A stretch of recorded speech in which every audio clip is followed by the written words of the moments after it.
¿Cómo están? Bienvenidos a la jungla. Bien, hoy tenemos 16 y 17, eh, básicamente 16, que es cambiemos de modelo. Eh, es un un artículo largo, eh, pero que tiene muchos elementos, ¿sí? O sea, obviamente que yo voy a hacer un... antes que nada, todavía no terminé con la corrección, estoy con mil cosas, no es excusa, pero bueno, recién estaba mirando, estaba buscando mi agenda y después no sé qué me puse a hacer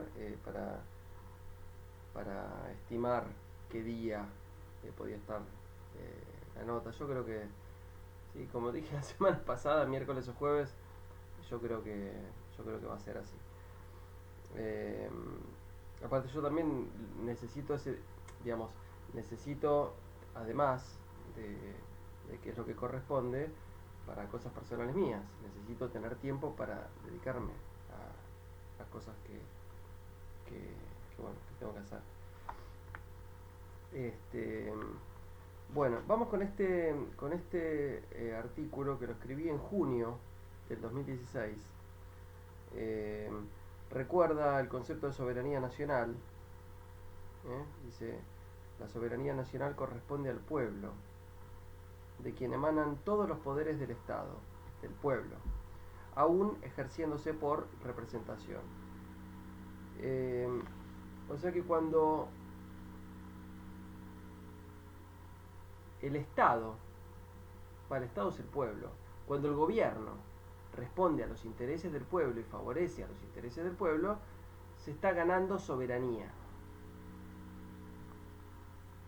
Pero cuando se perjudica a los intereses del pueblo en favor de intereses que son externos, ajenos, exteriores a ese pueblo, se está perdiendo soberanía. Y hay un artículo eh, que seguramente ustedes lo leyeron de mi libro anterior, que se llama Soberanía o Endeudamiento, que también establece esa relación, ¿no? De que en los periodos en los cuales se ha ganado soberanía, es decir, se han mejorado eh, cuestiones económicas, políticas, de bienestar social y demás, se ha desendeudado el país. Los dos periodos más llamativos no, lo llamativo sería algo que llama la atención, como, mirá, sí, bueno, claro, llama la atención, pero digamos, más representativos de ese concepto sería, ¿no? Eh, más icónicos son el gobierno de Perón de 1946 a 1955, en el cual hubo desarrollo, hubo generación de industria, eh, se consiguió pleno empleo, se consiguió que la masa salarial alcance el 50% del PBI, se consiguió recuperar empresas que estaban en manos extranjeras, construir una marina mercante nacional, construir aerolíneas argentinas, poner a la universidad pública como libre y gratuita y de excelente calidad. Se construyeron muchas escuelas y se desendeudó al país. Cuando Perón es derrocado en el 55 no había deuda externa. Y el otro periodo icónico al respecto fue el periodo del 2003 al 2015, que también, o sea, la pobreza bajó del 55% al 27%, el desempleo bajó del 20% al 6%, se consiguió tener los salarios más altos de Latinoamérica, las jubilaciones más altas de Latinoamérica, se consiguieron recuperar empresas que se habían regalado durante el periodo menemista, y se desendeudó al país. La deuda bajó del 160% del PBI a el 11% del PBI, hablando de la deuda externa en moneda extranjera, ¿no? Que es la que compromete la soberanía política y la independencia económica. Y los dos periodos en los cuales se perdió soberanía, en el primero que va del 76 al 2001, además se entregaron las empresas del Estado a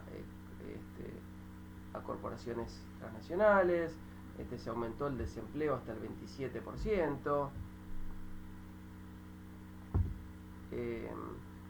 la pobreza, se generó una pobreza estructural que antes no tenía la Argentina en esa escala, y la deuda externa ascendió a una velocidad estrepitosa, lo mismo que el periodo del gobierno de Macri, que también incluye pérdida de soberanía porque se destruyeron salarios en términos reales, se destruyó el poder adquisitivo de las jubilaciones, se destruyó el empleo, la industria, y además se endeudó al país, ¿no? Entonces, esa relación, esa correlación entre soberanía y desendeudamiento, o su sinónimo, pérdida de soberanía con endeudamiento, ¿no? Eso me parece muy importante tenerlo presente. Bueno, después, bueno, hay una introducción,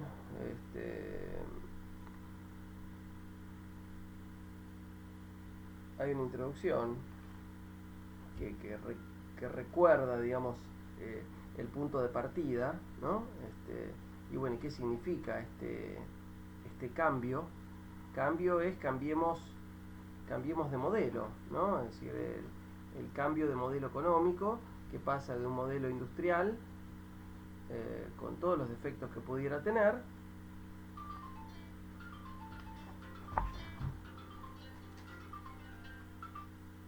hola, hola, hola.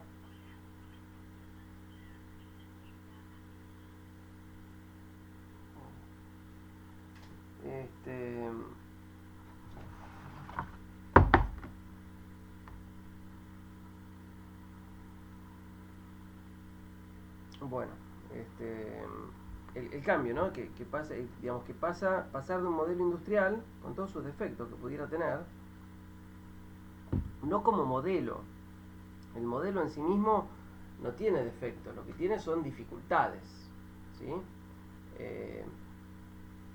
Especialmente en este nuevo siglo, ¿no? Que es el problema de la restricción externa. Digo porque durante el siglo XX no, no, se, no se padeció el problema de la restricción externa en los dos periodos. Si bien el segundo gobierno, la segunda etapa de Perón, digamos, del 73 al 70, bueno, se murieron en el 74, y siguió con María Estela Martínez Perón, Isabelita, hasta el 76, ese modelo ese momento, digamos, tuvo otras complicaciones. Pero no estaba el problema de la restricción externa, a la cual a veces solemos hacer referencia, que sí es un problema del siglo XXI, y que si el gobierno, si el periodo, para no llamarlo gobierno de, ¿no? Es decir, si el periodo de Alberto Fernández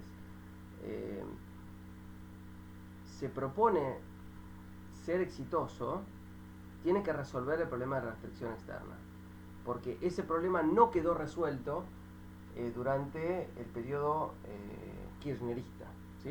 Es decir, ese problema no se resolvió, se padeció, se terminó padeciendo producto de no haberlo planificado, ¿sí? De no haber planificado resolver ese problema. Pero bien, una cosa es las dificultades que pueda tener el modelo de industrialización o reindustrialización, que implica desarrollo,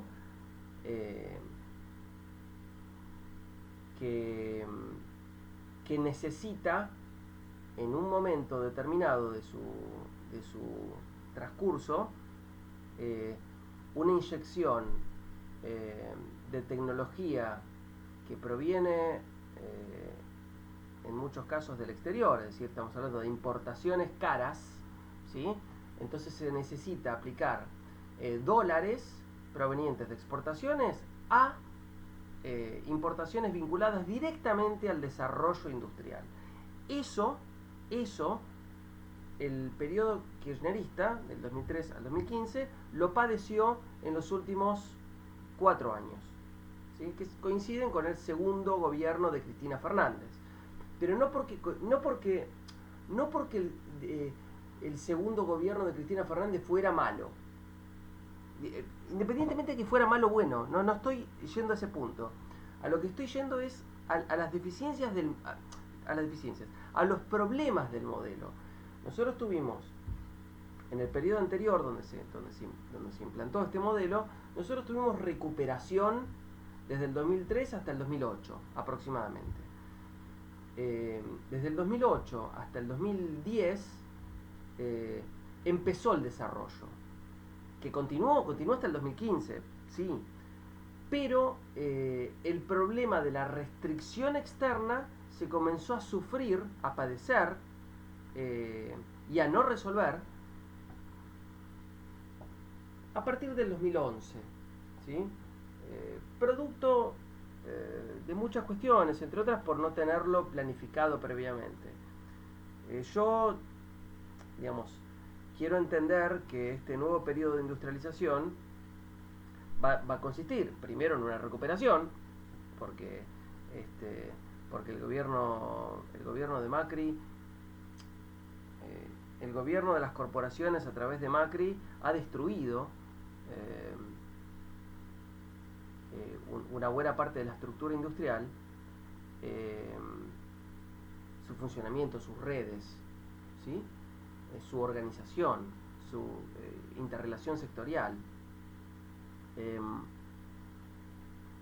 Va a venir una primera parte de recuperación que además tiene que ponerse en marcha mucho que quedó parado con la pandemia. Y después de esa recuperación, cuando se vuelva a niveles productivos similares a, ponele 2011, 2012, 2013, ahí vamos a volver a enfrentarnos con el problema de la restricción externa. Es decir, ¿qué quiero plantear con esto? Que tenemos tiempo, los argentinos, para planificar qué hacer para que no nos vuelva a pasar lo mismo que padecimos durante el gobierno de Cristina Fernández.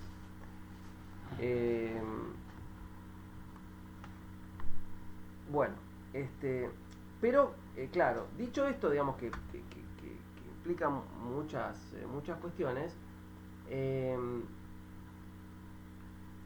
¿Qué significa este cambiemos de modelo, no? ¿Qué significó pasar de un modelo? Nosotros ya hablamos hace un par de capítulos, si no me equivoco, la pasada, el efecto de la quita de retenciones y la devaluación, ¿no? ¿Qué significó esto, no? Que justo estábamos casi increíblemente viendo ese capítulo y yo en esa misma semana creo que en mis reflexiones sobre economía semanal hablé de, ¿se acuerdan de cuando Pratt Gay dijo que ya los precios tenían tomado el dólar blue y que entonces un salto del dólar oficial no iba a impactar en la economía? Bueno, increíble, ¿no? Que justo coincidió con que justo lo estaba diciendo esa semana. Bueno, nosotros ya hablamos de eso. Ahora, el cambiemos de modelo, obviamente, también implica un plan, ¿no? Un plan de cambio de modelo, es decir, un engaño mediático, que eso ya lo vimos en Del País Dividido, la Revolución Cultural. Ah, no, ese viene después, Del País Dividido, la Revolución Cultural. Bueno, lo vamos a ir conversando. O sea, Claro, del país dividido la revolución cultural es la próxima. Este, es la próxima. Eh,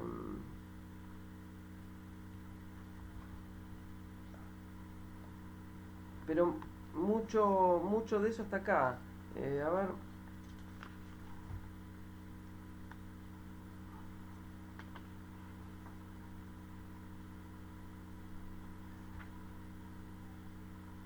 Hay mucho análisis electoralista, ¿no? Acá, que tiene que ver con cómo ganar las elecciones. Acá hay unas desgrabaciones muy interesantes de Roberto Navarro, ¿no? Léanlas, léanlas con mucha atención, porque, porque, porque atraviesa mucho, ¿no? Este, estaba buscando, acá está.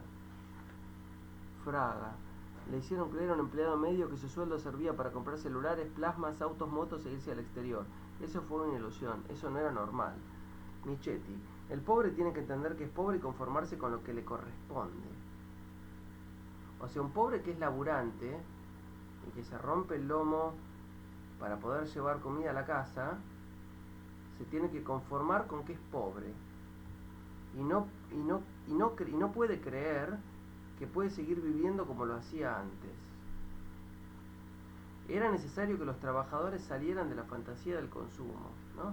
Acá lo dijeron textual, ¿no? Es decir, mostrando que lo que quieren es un país para ellos, no para el conjunto del pueblo, dentro de lo cual hay clase media, clase baja, algunos más favorecidos, pero el cambio de modelo fue un país para los ricos.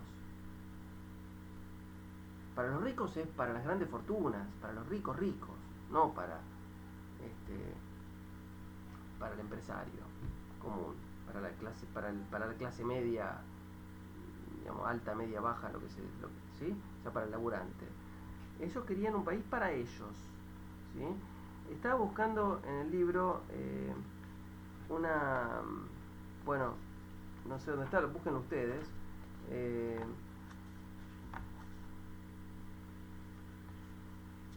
bueno, sí, busquen ustedes. Este, sí, bueno, búsquenlo ustedes. Bueno, sí, búsquenlo ustedes. Hay una frase que tiene incluso el número de página, ¿no? Dice, gracias a... dice algo así, por haber heredado del periodo kirchnerista un bajo coeficiente de deuda sobre PBI, o sea, gracias a recibir un país desendeudado, vamos a poder tomar deuda fácilmente. Vamos a poder salir a la casa de deuda, una cosa así. O sea, vamos a poder tomar deuda fácil, rápido y barato.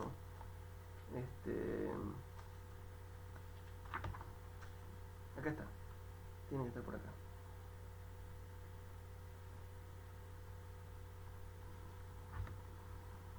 Bueno, no sé. A ver si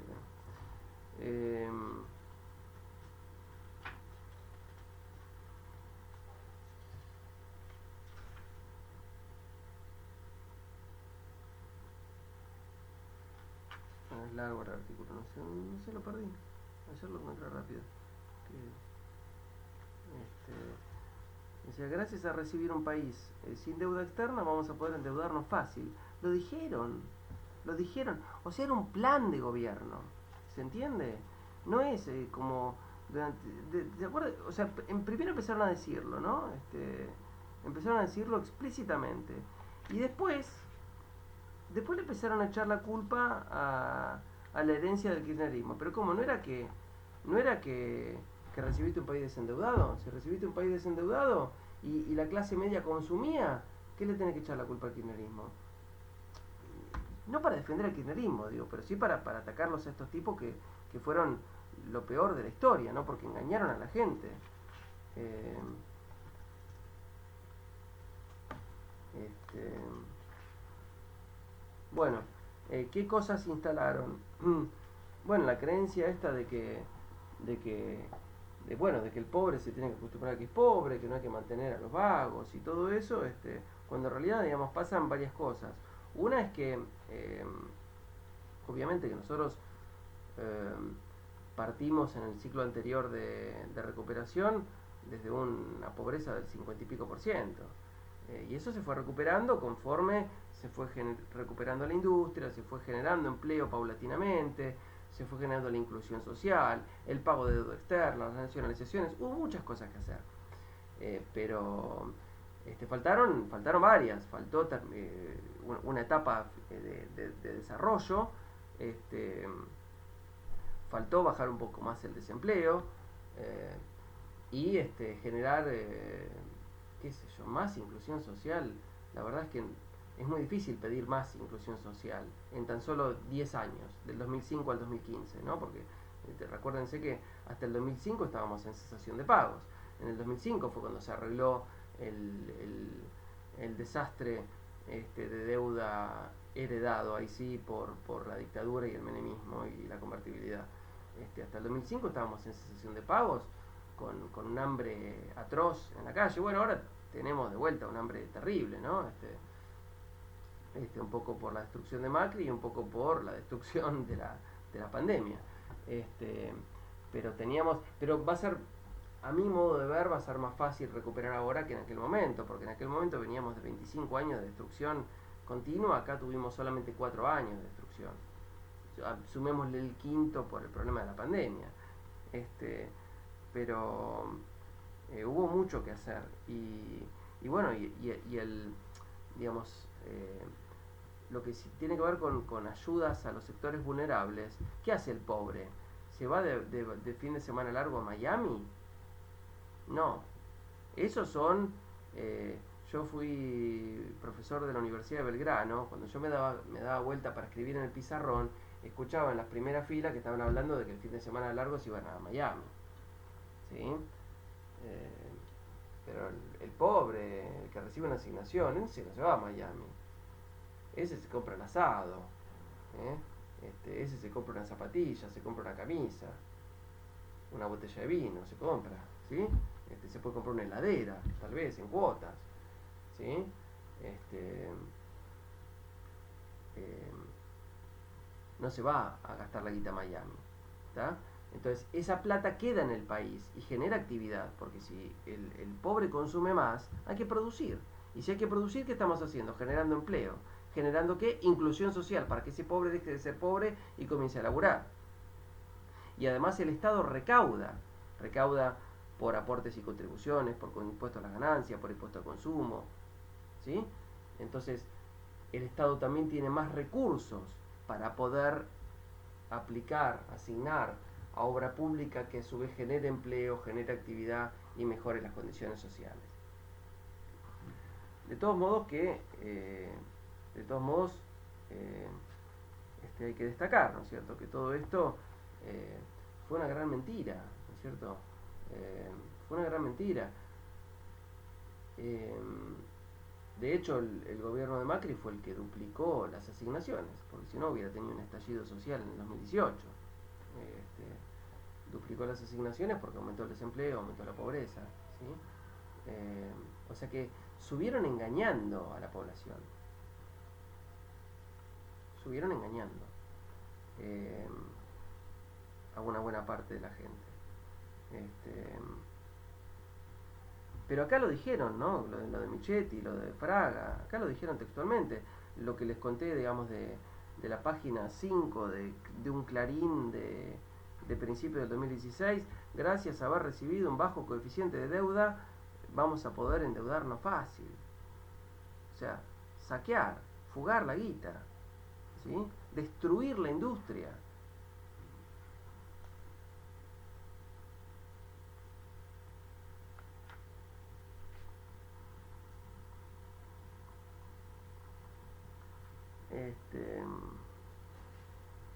Bueno, ahí está lo de Prat Gay. Quita de subsidios y aumento de la inflación, ya lo hemos conversado. Lo que se transformó en tarifazos, ¿no es cierto? O sea, eso lo hablamos en el capítulo anterior, ¿no? De que se produjo una transferencia de ingresos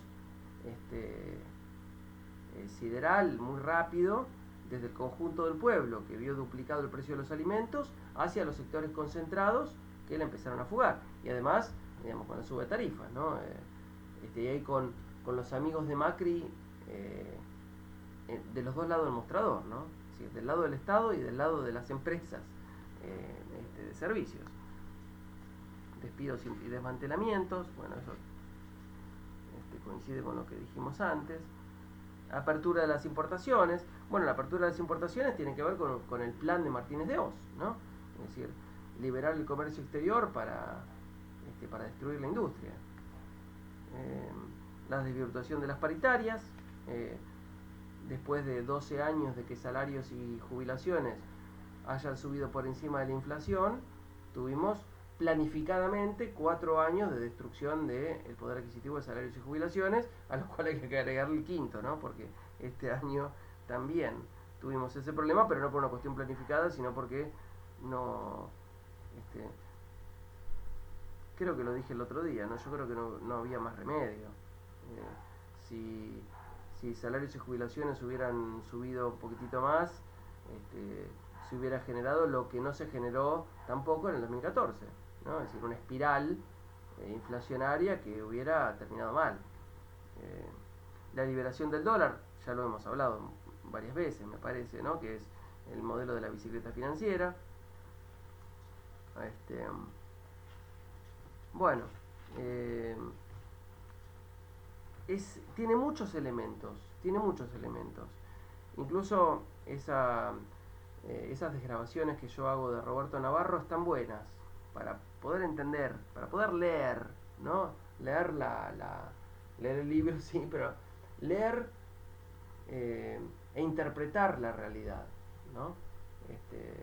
Así que bueno, espero que los próximos días tengan las notas. Depende de mí, no es si llueve o no llueve, pero bueno, espero que pueda organizar mis tiempos del día de mañana para ver si ya el miércoles ya pueden tener la nota, ¿eh?